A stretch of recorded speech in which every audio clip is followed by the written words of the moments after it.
So Mike, Petersen invests a lot of money in product testing. It's significant. What is your viewpoint on that investment in product testing? Why is it important? What are the benefits of it? Well, testing is truly important to us, especially down here in the Southeast. We are one big coastline down here, and we've all seen it over the years. Weather events over the years have seemed to have gotten almost more and more severe.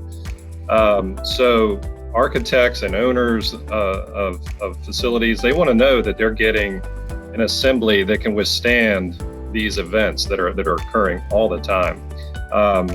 Miami-Dade down in Florida, that's traditionally known as the epicenter of weather events down there.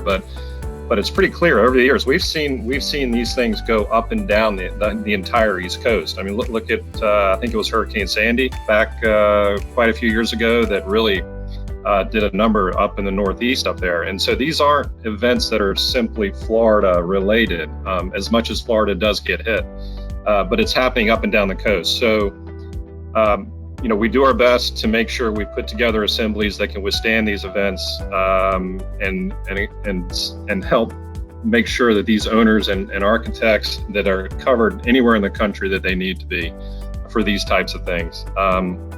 Yes, it's also a way to separate ourselves from our competition. If we're able to produce products with wind loads that far exceed what our competitors does, then we have an advantage there, and we always want to have that advantage. But it's money well spent. It's money we're going to continue to spend. It's very important to us to make sure we have some of the best testing in the industry, and I'm quite positive we do. But that's not going to keep us from continuing to invest, and I see that going on in the near future, no question.